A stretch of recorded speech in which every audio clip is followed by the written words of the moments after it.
Hello and welcome. My name's Mark Hunter. It is straight up at top of the hour, and I want to be sharing with you some ideas as to how you can overcome the fear of prospecting. My name is Mark Hunter. I wrote the book High Profit Prospecting. And I'll tell you what, if you have not had a chance to pick up this book, I would strongly suggest you grab a copy of it and dig into it, because it's going to give you a tremendous amount of strategies, whether or not you're advanced in prospecting, or like most of you on this webinar here today, a little more fearful of prospecting. You're going to get those ideas right here. Now, if you can't stay tuned to this, don't worry about it. There's a link that will be coming out, so you'll be able to watch the full replay. We'll also push it over to YouTube to make it available. So, hey, it's a great way for you to share with other people on your team as to how do you overcome that fear of prospecting. First of all, there's no reason to be fearful of prospecting. And I'm going to share with you not only my background as to how I dealt with it, and you'll be shocked, you'll be amazed. And I'm going to share with you strategies that I share with other people to help them overcome it. Now, this webinar, just like many of the others, are really brought to you by infofree.com. And I can't stress infofree.com enough, because it is a tremendous tool that does just an absolutely great job of providing you with telephone numbers and emails and everything. And I'm going to really talk about the telephone, because it's too easy when you're fearful of prospecting to just say, I'm just going to rely on email. And I don't want you just to be relying on email. There is no need for that at all. No need for that at all. Hey, these are just a few of the clients I've had the chance to work with. I mean, there's been tons and hundreds of clients I've worked with over the last 20 years. And the strategies I've used, both B2B and B2C, and they really, for the big company and the solopreneur. But it really is today about overcoming the fear of prospecting. Now, somebody like me, you say, okay, hey, you're probably a born salesperson. You got the last name of Hunter, so that means you really do know how to sell. And you probably came out of the womb selling. No, I didn't. Truth be told, sales was the last thing I wanted to do. I mean, it was the last thing I wanted to do. I went to college to get a degree in marketing because I really wanted to go into advertising. And my whole objective was I wanted to be able to create ads. I wanted to write ads. That was going to be my whole thing. I want to be able to write ads and produce ads and do that sort of stuff. That was really cool. And I was on that track until the last quarter of my senior year, when something happened to me that changed my life. And you know what? It changed my life for the better, and it's changing your life for the better. You know what happened? I ran into right there, the Seattle Police Department. In fact, that is probably the car that pulled me over multiple times, because that's about the era that I went to college in Seattle. Yeah, I went to college in Seattle. I didn't run into them once. I didn't run into them twice. I ran into them 3 times over the course of really about 12 weeks. I didn't know you could not drive on the wrong side of the road. I didn't realize that doing 65 and a 35 is not safe. I didn't realize that failure to yield the right of way, well, hey, it's my road. I can do what I want. You see, I got multiple tickets in the course of about a 10-week span. You might say I had senioritis. Well, okay, I still graduated from college. Excuse me. Everything was good, with the exception of about, 2 months later, 3 months later, when I got this little letter in the mail from my insurance company that said I could no longer afford car insurance. I had a problem. You see, I could afford car insurance, but I couldn't afford car insurance. They weren't canceling me, but boy, my rates, my premium went through the roof, and I was faced with a problem. I was not going to be able to get a job in advertising because I wouldn't have a way to get to work. I had to suddenly change my career plans and say, I got to get a job that's going to supply me with a company car. Well, really only 3 options: bread truck driver, taxi cab driver, or a sales job. Taxi cab driver, okay, you can rule that one out, because they're not going to let somebody who's had that many tickets in that short of span get a driver's license, drive a cab. Bread truck driver? Sure, viable option. Hey, big party wagon, right? Getting up at 2:30 in the morning was not on my hit parade list. That's what bread truck drivers do. Not going to happen. So my third option was to get a job in sales. Get a job in sales where they didn't do a background check. Thank goodness for me, because that's how I wound up in sales. But you know what? It wasn't that I was an overnight success. I got fired from my first two sales jobs. Not one, but two. And I thought I was well on my way to getting fired from my third one. But boy, I sure love the car. You see, what's very interesting is I had to learn sales out of survival. I had to learn prospecting out of survival. And this is what's very interesting. I wasn't cut out for it. I did not like being on the I did not like being on the telephone. Did not like it at all. No, telephone was the last thing I wanted to do. I really, no, it wasn't there. But you know what's interesting? I came to love it, and I came to love prospecting, and I came to love sales. Now here's why. What I quickly learned, and you know what my first sales job was? Selling sides of beef. Whoa. Hey, I can tell you more about a hind quarter, a forequarter, a side. I can tell you more about a steer than you'll ever want to know. And some of you are thinking Tommy Boy in that movie right now. Well, let me tell you something. I can tell you a lot more about a side of beef than Tommy Boy ever could in that movie. And some of you are laughing your head off right now because you know the scene that I'm talking about, but I'm not going to go down that road. You see, what's interesting was I could care less about beef. I could care less. And I did not. You know what? I quickly realized the only way I'm going to make it in sales, make it in prospecting, is if I care more about the person I'm selling to. That's what it's about. It's not about what I sell. It's about my desire, my really passion of helping people. When you shift and you begin to, wow, Anthony says it doesn't seem to be working for me at least. Somebody else jump in. Hopefully you're getting on this call here and everything is working okay. Okay. Here's the whole thing. What I hope is that you begin to realize that it's all coming together when we focus on the other person, when we focus on other people. Now, here's the whole thing. What is it about? It's helping people. But here's the problem. Too many of us get frustrated prospecting because we're helping the wrong people. One of the things you have to stop and ask yourself is, who are you really helping? Now, let me put this slide up here because this is a really compelling slide, okay? You can't turn a Walmart shopper into a Nordstrom customer. Now, I want you to stop and think about this for a minute because this is why a lot of people are scared prospecting. Because what they're doing is they're just prospecting people. They're just prospecting people. No, do not prospect people. You want to prospect people who can ultimately benefit from how you're going to help them. That's your number. You got to start at the end and work your way forward. When you start at the end and work your way forward, see, I can't take a Walmart shopper. Now, Walmart's got a great business model. It's low prices every day. I mean, I think that's the slogan that they've been using for the last 30 or 40 years. But that's not what Nordstrom sells on. Nordstrom sells on very high quality, very high quality. You see, so I can't be prospecting people who are Walmart type people and expect them to buy Nordstrom prices. It's just not going to happen. You see, so what I got to do to really overcome that fear is I've got to sit there and say, what is it that I can target? Who is it that I can target that I can best reach? Now, what this means is I've got to set goals. Now, I've got a picture here of a football stadium, but I want you to calm and think about this for a moment. Just relax. It's the only sports analogy I'm going to share.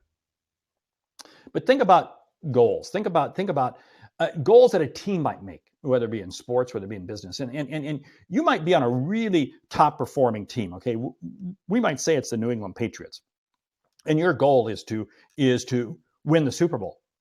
You might be with the Cleveland Browns, and you may say, okay, this is our goal to win the Super Bowl, but you're really just going to be thankful to win a game. You see, one of the other things that scares us about prospecting is we look at what other people are achieving and we try to achieve that. Don't. Only you can define your level of success. few years ago, I was working with a sales team, inside sales team. They spent their time prospecting. And everybody from the owner of the business all the way on down, they were scared to make prospecting calls, just absolutely scared. And I pulled them aside and I said, okay, here's your objective. Don't benchmark yourself against others. And what it was they were a franchise, and other franchises were just killing it in terms of the number of calls they were making, the amount of business. I said, don't even look at their numbers. Just look at your numbers. Your objective today is each person just to make 2 prospecting calls. That's it. That's it. Just 2. Set easy goals. Set goals you can attain. And I said, what you're going to do is I want you to just make 2 prospecting calls a day, every day for a week. And then I want you to increase that to 3. Do that for a couple of weeks, then 4, then 5. The owner of the business grabbed me and said, Mark, that's not going to work. That's not going to work. That's why, because it's not enough calls. It's not enough calls. And I said, hold it. Don't kid yourself. You and nobody else is even making any calls right now. So don't sit there and make this mythical goal of 100 calls a day or 50 calls a day. No. Set something you can achieve. Because here's the whole thing. Time is working for you and against you when it comes to prospecting. What do I mean by this? First of all, your most valuable asset is your time. Excuse me. Time is your most valuable asset. You have to realize this.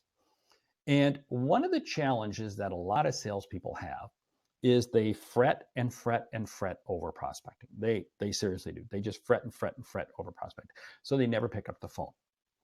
The greatest advice that I'm going to share with you regarding prospecting is it's not about the quantity, it's about the quality. It's not the quantity, it's the quality.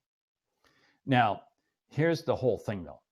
I can't get myself caught into this analysis paralysis where I'm sitting there doing all this investigative work on this prospect I'm going to call. And really what you're doing is you're doing this investigative work because you're really afraid to pick up the phone. Don't. And here's the way you overcome that. 1, you make your list of who you're going to call the night before. In other words, tomorrow begins today. Okay? Now, what this means is that before you end today, I want you to do all your analysis, any work that you have to do for who you're going to be contacted the next day. And go ahead and set the bar low. Go ahead and make it as just 2 or 3 calls. That's okay. Just 2 or 3. That's okay. Okay? But you have that already. So in other words, the idea being is that when tomorrow comes, you literally can just pick up the phone and make the call. You don't sit there and spend 30 minutes, because here's what happens. As you work your way through it, you wind up stewing in the mud and you wind up freaking yourself out. This is the same thing that it's the salesperson who's sitting in their office and they prepare this great sales presentation. And on the drive over to meet the customer, the windshield starts talking back to them. And by the time they've arrived at the customer, the windshield has convinced them that they're not going to be successful. No, you're going to be successful. Because remember what I said up front? You know you can help people. You know that you can help people. You see, the definition of sales is not selling something. That's not the definition of sales. The definition of sales is helping others see and achieve what they didn't think was possible. So you want to make that call. Now, here's the way to do this. You say, I'm just scared to make the call. But this way, you prepare the night before, right up to the piece, the opening question that you're going to say. The opening question. What's the comment? What's the piece I'm going to sit there and say? How am I going to start the call? You literally write that out. So it's done. I've got some other videos out on YouTube, and in the book are a whole host of strategies and scripts written out as to how you can, what to say. So you're ready to go. Now here's the whole thing. You say, I'm still scared. What do I do? Then what you do is your first call you make is to an existing customer. Your first call is to an existing customer. Now I love this approach. Now here's why. I'm going to call an existing customer. Hey, Sue, Mark Hunter, how you doing? Great. And just wanted to touch base and make sure that everything's working right for you. And how's that going? Now, I'm not a fan of saying touch base, so I shouldn't have said that. But I would have said, hey, How is the new system working for you? How's that working for you? Now, you know what's going to happen? She's going to say, oh, hey, Mark, thanks for calling. It's just been great. It's been terrific. We've been getting some great results. Wow, what does that do? That pumps you up. That makes you feel good. I love calling an existing customer to start the day off. So then I hang the phone up and I go, yeah, I'm feeling great. In fact, you know what's interesting? That's the same approach that I want you to take if you ever have a phone call that doesn't go well. If you ever have a phone call that doesn't go well, you pick up the phone and call a favorite customer because they'll tell you how wonderful you are. Here's the other thing that I want you to do as you're getting ready to prospect. I want you to keep on your desk right next to you, print out every complimentary email that you've ever received from a customer. You have customers that have maybe sent you left you a voicemail. They've told you something on the phone. Take the time to kind of write that out, print it out. You want to have that stuff right there on your desk. You might be out there on the road making face-to-face calls. You keep those right on the seat of your car. You keep those right in the front of your binder. You keep those. You see, what you do is you always paint the picture of success around you. Think about this. Do you walk into something and you walk into a company break room and they say, no, failure will happen to us today. Oh, we're down. No, you're going to see success posters. You're going to see all kinds of that stuff. Anything. We surround yourself with success. So that way you can make those initial 2 or 3 calls. Now, here's what I'm saying to do. You literally get in the groove. But here is the most important advice you will ever hear about prospecting. Are you ready? Yeah. It's a shampoo bottle. Whoa! What did I just say? Yeah, it's a shampoo bottle. Here's why. There's one key word on these shampoo bottles and every shampoo bottle you will ever find. The word is repeat. Repeat. Repeat. I can't stress this enough. Do not start what you can't finish. I see this happening way too often. People sit there and say, oh, we got to make calls. So we punish ourselves by making 100 calls, but we never follow up. I would rather have 10 calls, 10 people I'm prospecting, and be able to follow up with them. Yeah, but Mark, I don't want to bug them. I don't want to bug them. Just a second though. Hold on. Didn't I say that our whole piece is to really help people see and achieve what they didn't think was possible? If you're excited about something, don't you want to share it with them? Sure you do. So now this doesn't mean that I'm going to call you every hour. No, that's slimy. I'm not going to do that. But depending on the business, and I don't have time to dig down into this now, depending on what you sell and who you sell to and the frequency with which people, that's going to determine the speed with which you follow up with them. Because for some businesses, it might be every day. But for other businesses, it might be every 4 or 5 days. I tend to like the cadence of what I call 6 MPM. And I talk about it in the book. 6 messages per month. What does this mean? I'm going to reach out to you and I'm going to try to prospect to you 6 messages per month. Phone, email, phone, email, phone. I'm going to rotate back and forth. And I know the phone is probably going to wind up being voicemail. That's okay. I can leave you a great voicemail. And again, go listen to some of the other videos I've got out there regarding the telephone. I know I've got one out there regarding voicemail in particular. Side note real quick, voicemail is becoming even more. People say nobody listens to voicemail. Oh, no, they do. And what's even more critical is the ability to do a tight voicemail message, because so many systems are going voice to text. For instance, on my phone, I rarely listen to voicemail messages anymore because I get the text. It converts it to text. And for me, that's a lot faster. So guess what? I better be able to leave a very good voicemail message. But okay, that's a separate piece now. This whole thing is repeat. Because here's the whole deal.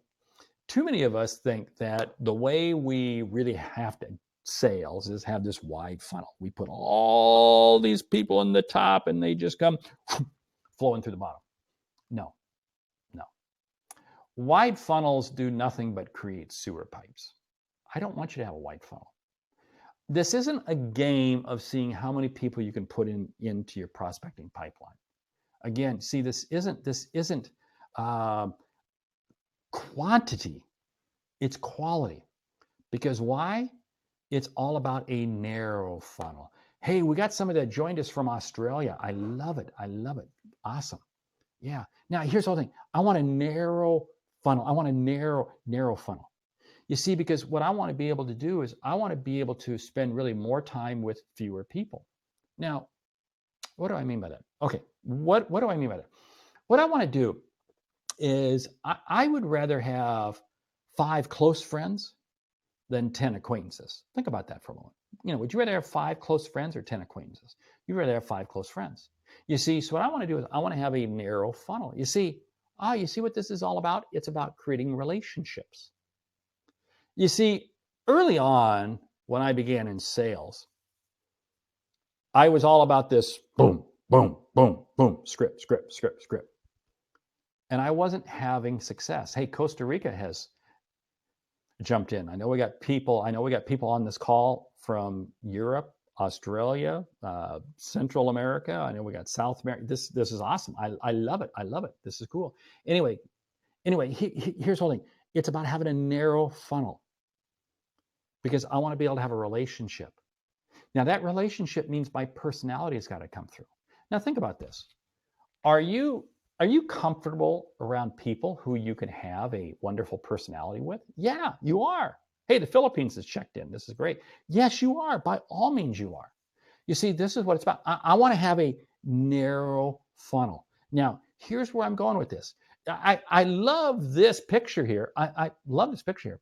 See, is your pipeline full of junk or is your pipeline skinny? You see, too many of us have really a sewer pipeline. And what I want to have is I want to have a narrow. See, what happens with prospecting when we have this fear of prospecting is we allow anything and everything to totally confuse us, I'll share with you what my prospecting pipeline, this is me, okay? I've been doing this for years. And I wrote the book, High Profit Prospecting. I have 3 people I'm following up with today. That's it. Now, in fact, none of these, one is a cold call. I've been trying to reach this person. And I'm going to make my 3rd attempt here today to reach out to this person.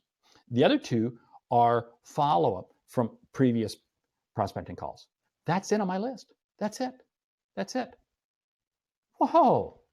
You see, what am I about? I'm about trying to move people through quickly versus having the sewer pipe where I've got 10,000 people in there. Because here's what happens. When I have too many people in my sewer pipe, I call it the pipeline, I don't know what to do. Simplify. I've got these 3 names right here. And what's really cool is I know exactly how I'm going to have each conversation. And oh, by the way, I'm going to venture to say that all 3 of them will probably wind up going to voicemail. And that's okay, because I've got exactly what I'm going to say regarding voicemail. Yes. And oh, by the way, each one of them, I'm going to leave a different message than what I've left before. Because this one gentleman, who this will be my 3rd attempt, okay? I've left him 2 previous voicemail messages. And the one I leave him today will still be a different message. The other gentleman, I had a very good phone call, cold call, which then led to another call, which then led to kind of an exploratory meeting. Okay? And now I'm trying to get a proposal in front of him because he shared with me his needs. And the other one, we've had probably 5 or 6 phone calls. Now, I'm keeping him in my funnel because he's given me enough proprietary information. He's given me enough buying decisions that I like where the guy's going. So I'm not going to dump him because I'm going to close deal. But you know what? With each one of these 3, I'm not addressing it from closing the deal. I'm addressing it because I know I can help them. I have such passion that I can help them. Now, I want you to stop and ask yourself. You say, Mark, that's easy for you to say because you sell something you like. You can't imagine what I sell. I don't care what it is that you sell. I don't care. Anything that you sell, you have the innate ability to help that other person. To me, it's just about having a conversation. Now, what can be scarier about that? Have you ever been in line in a store, in a grocery store, and the clerk is checking you out and you exchange a couple words with that grocery store clerk? Guess what? That's a cold call. But you said hi to them, you conversed with them, you shared with them. There, why be fearful? Why be fearful of the telephone? Now, let's jump into this because a lot of you are saying, hey, I use email. I use email. I use email. Okay, that's great. Hey, I use email too. I use email a lot. Now, of these three people, this first one with the prospecting person, I don't even know what their email is. I do not even know what their, and I haven't even attempted to try to find out what it is. You see, because my first point of entry, I'm going in through the telephone, because my goal is I want to have a conversation with the person. I want to have a conversation with them. Now, after I get done here today and I reach out to this gentleman, if I can't find him, if I can't get in touch with him and I wind up leaving him another voicemail, I will set out to find what his email is. I may have to use info free to find it, and I may just go onto LinkedIn. I may just find some other methods with which to figure out what his email is. But I'll figure it out. And then probably what I'll do is Monday or Tuesday, I'll send him an email. Okay, so now what I've done is I've done 3 phone calls with him, and then I'm going to go to an email. And then I'm going to come back. And I'm not going to let go of this guy. Why? Because his name was given to me by somebody else as, hey, this is a company that really could benefit from you. Now, this person didn't know them. They just said this company could probably benefit from you. That was as much of a lead as it was to me. So was it a hot inbound lead? No, it wasn't. It was a pretty cool one. But you know what? I jumped out to their website. I looked at it and I go, wow, that's really, really cool. Yeah. Now let's talk about email. Let's dig into email, because email is a powerful tool and it can work. It's going to help you open up doors. But here's what I want you to do. I want you to use email not as the only tool. It really is one of the tools. Okay, and you really got to understand this. Because it's so easy to become reliant on email. And here's a couple problems that is going to happen to you if you become over-reliant on email. First of all, you wind up going one of two ways. A, your emails either start getting blocked, spam filters. It's amazing, spam filters. Here's the situation. I am looking to do business with a gentleman. Okay, he has a company that I want to do business with him. I met him at a meeting a few weeks ago. Great, I really liked him. I gave him my card and I said I'd follow up with him because I want to do business with him. Okay. I shot him an email and he shot me back. We got a time arranged on the telephone. Great phone call. And I said, great. He said, I'm going to send you a proposal. Great, fine. I am ready. You know what? My spam filter picked it up. I didn't see it the first couple times he sent it to me. You see, this was even somebody I wanted to hear from, and my spam filter picked it up. Now, I'm not sure why my spam filter picked it up. I have no idea. But I had to reach back out to him a couple times to say, hey, now, where am I going with this? The whole thing is, you might think your email is getting through, and you might say, oh, well, we use Marketo, we use different email tracking systems. Okay, that's great. But here's the whole thing. Chances are you probably can't really afford to use that with everybody you want to prospect with. See? So here's the whole thing. When I'm prospecting by way of email, I want to prospect by way of email, but my objective is to get you to a one-on-one phone conversation. If I close you by way of email, it's going to be far more price oriented. If I try to uncover your needs by way of email, it's going to be far more price oriented. If I try to uncover a timeline, it's going to be far more price oriented. Everything you share with me by email, because it's kind of it's one dimensional. It tends to get shrunk down into being low price. And I don't want that. It also winds up getting shrunk down to where the customer really doesn't understand the value. Because here's the whole thing. Remember, the first thing that people buy is they buy you. Well, my personality really doesn't come through in an email. It really just doesn't. I can try. I can try to put descriptive words in there and colorful words in there, but it's not till I get you on the telephone. My goal is to get you on the telephone. Because when I get you on the telephone, then I can have that conversation, you see. So what I want to do is I'm going to wind up going back and forth between the two. Now, let's bring into this discussion here a little bit regarding voicemail, okay? Because this is something that I don't want you to be afraid to leave. I love leaving voicemails. Hi, I'm Mark Hunter, the Sales Center. Got some information for you regarding your competitors. Go ahead and give me a buzz, 402-598-6194. Again, 402-598-6194. That was a tight, short message. Now, the big mistake there is I didn't leave that person's name. I should have said who I was, hey, Ross or Ralph, George, whatever. I should have had their name in there. But what was I doing? All I didn't really go into depth as to who I am. I just sat there and said, hey, I got some information regarding your competitors. I have some information regarding this. I have updates on this. I have some on that. All you're looking to do is to share with them one piece of information that's kind of sparking their interest. That's it. That's it. Now, don't look for them to return the call. I'm not expecting them to return the call. If they do, great. But if they don't, then I get salespeople who call me all the time, and I rarely call them back. Whoa! Yeah. Here's the whole thing. Here's the whole thing about that. When I do this, my objective is to merely get you to begin to see that I'm normal. I'm not going to waste your time. I'm thinking about you. I'm not thinking about me. I'm thinking about you. This is the biggest single thing we can do. Because here's the whole thing. Customers, prospects don't want to have their time wasted. They do not want to have their time wasted.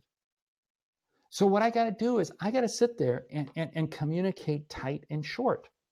Now, let's sit here and say, hey, can I prospect by way of social media? Yes, I love it. But it's not by sitting there saying, oh, wow, I connect with people on Twitter, for instance. And they will send me out this message, how wonderful they are. Hey, look, idiot. I don't even know you. I'll connect with somebody on LinkedIn, and they'll send me this 5-6 paragraph message or an in-mail. Shut up. I don't even know you. Social media, what's the first word? Social. Create the relationship first. But here's the mistake. I see too many people, salespeople, who are scared to prospect. So what they do is they say, oh, I'm just going to spend all my time on social media, and people will love me, and they'll call me, and I'll have all the business I need. Wrong. Let me tell you something. You're more likely to wind up with shoeless kids and starving to death than having enough business. I'm being point blank. I'm being very ugly with you on this. I got a couple chapters in the book on social media. And my whole thing is every moment on social media must earn its way. And here's the thing. I do not use my selling hours on social media. No, don't. Fearful salespeople will sit there and say, let me take care of social media first, and then I'll make time to call. No. You make time to call first. Take care of social media in the evening, on the weekends, etc. Hey, just because you're popping out messages on social media doesn't mean your customers are looking at social media. Chances are they aren't. They aren't because they're busy. They're looking at it on the weekends. They're looking at it on the evenings. So doesn't that make sense that that's the time you would be on it? Yeah. But the key word is social. Social. Now, There are some strategies you can use. You can introduce things. One of the strategies I love using with social media, for instance, is I'll take an article. In fact, I did this morning. There was a great article I saw on Forbes.com. Great article. And I pushed it out on LinkedIn. And I will probably wind up sending some messages to people this weekend. I say I won't do it today.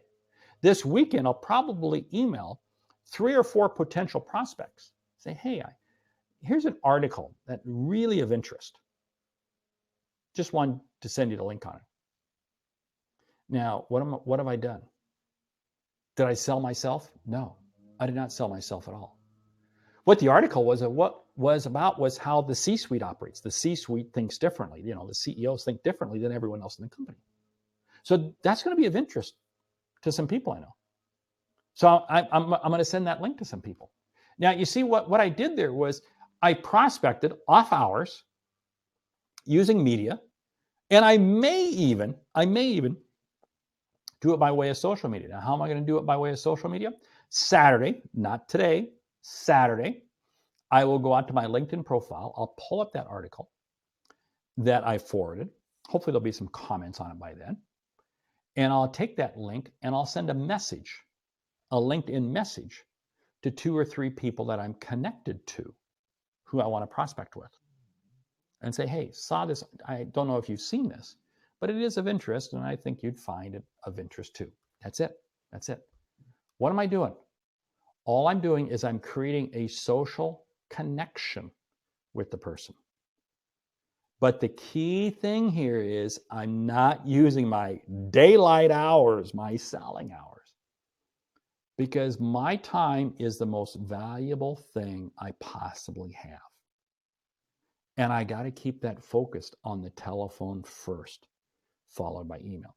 At the top of my food chain, I'm going to have face-to-face, which for some of you, that's possible. For a lot of you, it's not, because the geographic challenges you have. But if I can do face-to-face, and I'll share with you a couple of tips on that here in just a second. Second one is the telephone. Third is email. And fourth is actually social media. But social media is always off hours. Let's talk about that in person for just a second. Hey, I love in-person meeting, and I love in-person cold calling. And I'm not scared of the whole thing. Oh, solicitors not allowed. No, because I feel that what I'm doing is not soliciting. I'm helping. I'm in the business of helping you. I truly want to help you. Think about this for a moment. If you can help somebody, don't you have the obligation to get in touch with them? Yeah, you do. Yeah. I love that approach. I love that. Now, let's come back to this whole thing of you're doing it face-to-face. Okay, we'll say you're doing face-to-face. And the same thing fits on the telephone or email. Okay, now this is the whole thing. They say, this is their way to blow you off. Just send me some information. That is code for they do not want to talk to you. Just send me some information. I'm not going to send them anything. When I'm talking to somebody on the phone, well, why don't you just send me some information? No. You're face-to-face with them. Just, he or she is too busy to see you right now. They just want you to leave some information. No. Face-to-face, I'll just leave the business card. That's it. I'm not going to leave it anymore. Because here's the whole thing. If I leave them information, then anytime I follow, oh yeah, you left me some information. I have it. If we need you, we know where to call you. Whoa! See? What I did was I gave them too much information so that they can make a decision without me. This is one of the platinum rules around prospecting. Never leave the customer with enough information to allow them to make a decision without you. Same thing on an email. They say, well, hey, why don't you just send me the links to your website? Send me the links to those videos. No. Now, I know that stuff's out there, so they can go find it if they want to. But what they're doing is they're just doing code. No, here's the whole thing. Your whole challenge is not to be known by what you share, but to be known by the questions you ask.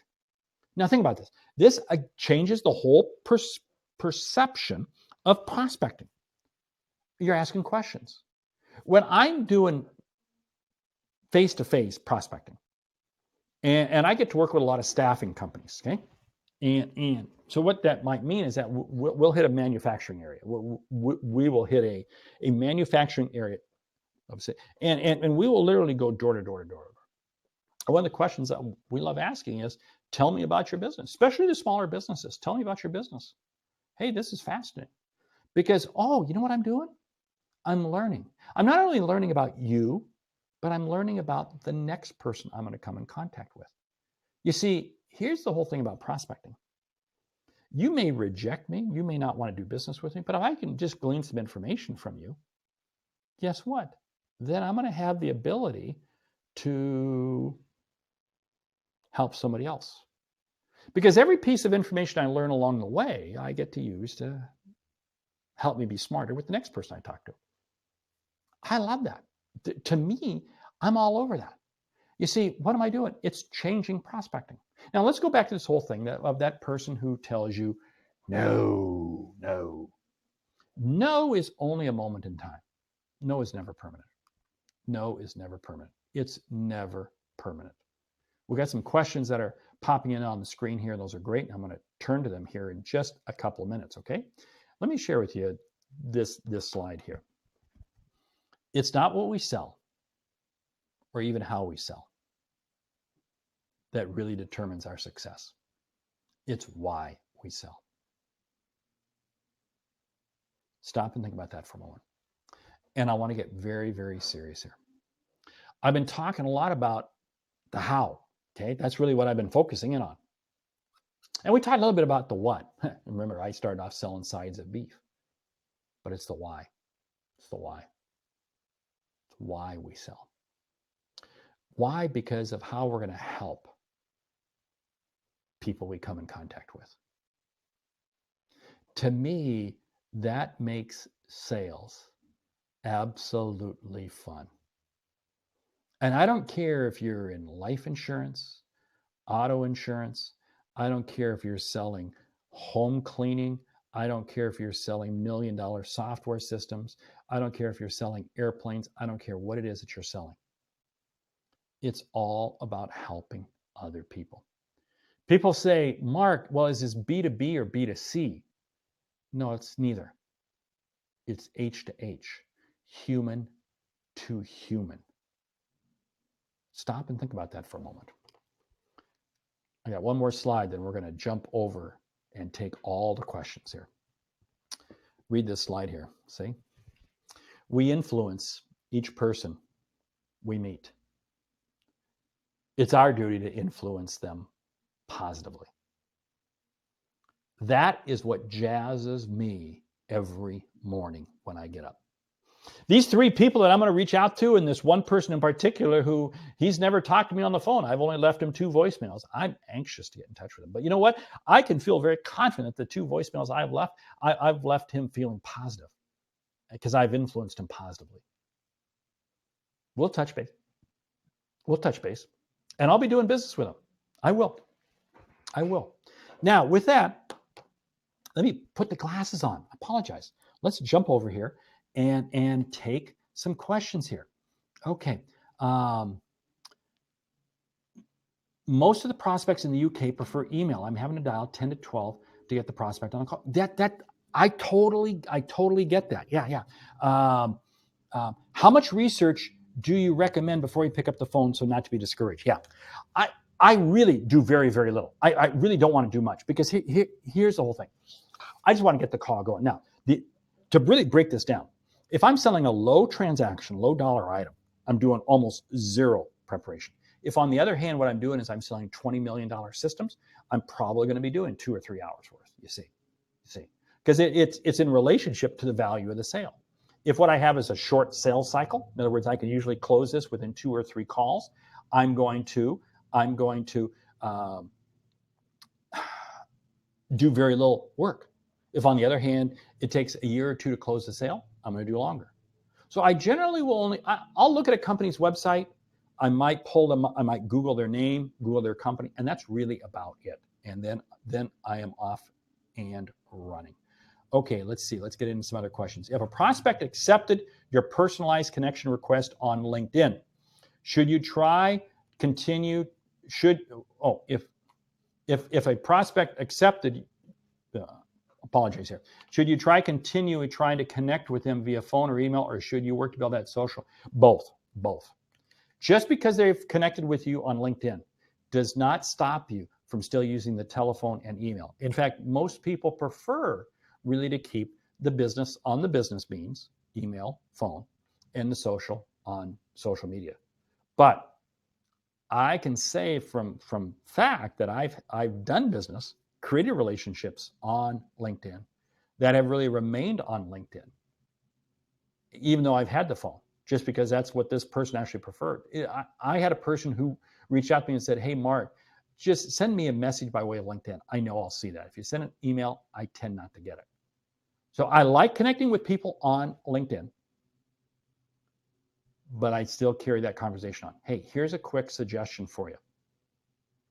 Don't hesitate in the least bit. You have a conversation with somebody.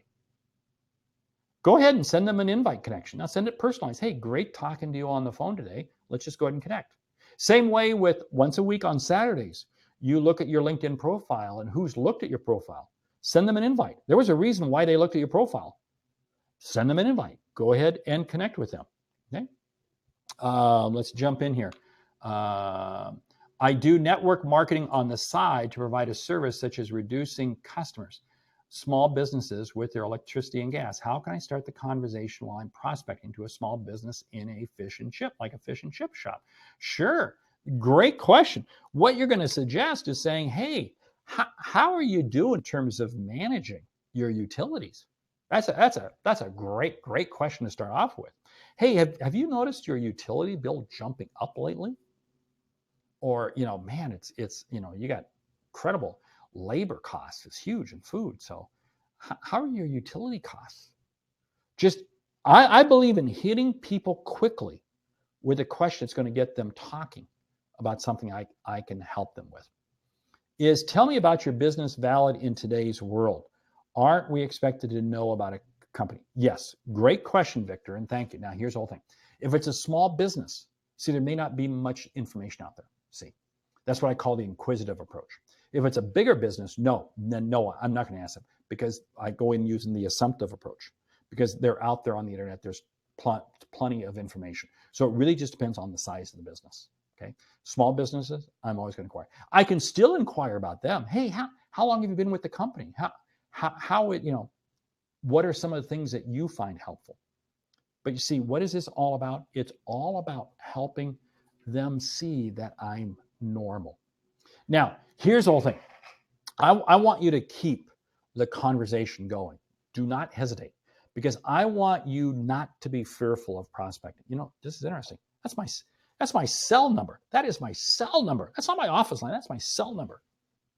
But I'm so comfortable at sharing with you, because my goal is I want to help you. I want to help you be successful. Now, let's just summarize a couple of things that I've talked about. One, tomorrow starts today. Tomorrow starts today. You build out who you're going to be prospecting with today so you can be ready to make the call tomorrow. Two, set goals that fit you. Don't worry about somebody else's goals. Like I use the example, the goal might be just 2 calls a day. That's fine. That's it. 3, and I didn't talk about this, you must dedicate times on your calendar for prospecting. If you say that you'll get to prospecting when you get caught up with everything else, you'll never be caught up. Because believe me, the work will expand to keep you from having to prospect. You must set aside prospecting. I always say this, never set aside less than 2 hours a day, 2-hour windows for prospecting. But if you're absolutely scared to prospect, then you start off by just saying 30 minutes. I'm going to have 30 minutes. And my goal is to have 6 phone calls, 8 phone calls, and send 5 emails. Fine. That's it. Fine. 30 minutes. Then as you get more comfortable, you expand it up. But what I always say is efficiency really doesn't happen until you're dedicating 2 hours. One of the other quick tips to really help you be more really comfortable prospecting is prospect by industry. You may sell into a variety of different industries. Focus on just one industry this week. Next week, you shift into a different industry. What will happen is as you get more and more into working with this industry, you'll learn more information. You'll become more comfortable. And those phone calls won't be quite as nervous for you. Final piece, remember the shampoo bottle, repeat. Don't start what you can't finish. The worst thing you can do is make 100 calls or send out 100 emails. And no, I'd rather have 10 because my objective is not to have a big fat pipeline. It's not what I put in the top of the pipeline, it's what I pull through in the bottom. And the whole thing is about having really fewer prospects that I can spend more time with. Because when I can spend more time with them, remember I had 3 prospects on my list today. 2 of them I've had some conversations with. One I've had really a fair number of conversations with. It's helping me understand their needs. It's helping me really understand where they're coming from. Because ultimately, that's going to allow me to put a better package on their table. And it's really going to allow them to see more value, which is going to benefit them better, which is really going to benefit me. Because you know what prospecting is? Prospecting is about helping others see and achieve what they did not think was possible. Hey, this whole event was brought to you by the folks at InfoFree. Check it out. Check them out. Now, they're really only good here in the US, but their database is phenomenal. I love it. I use it. It's a great source for phone numbers, emails, all kinds of information. And the way you can sort, parse it, cut it, slice it, dice it, really allows you to get very, very specific. Because again, it's not about the quantity, it's about the quality. Hey, I'm Mark Hunter, the Sales Hunter, and the book, High Profit Prospecting. Pick up a copy of it. You know what? Do me another favor. Leave a review of it, will you, out on Amazon? Because that's the best way to tell others how much they like it. Check out the website. Plenty of other tools there. Plenty of things you can download for it. It's all there for you. Hey, Mark Hunter, the Sales Hunter. Great selling.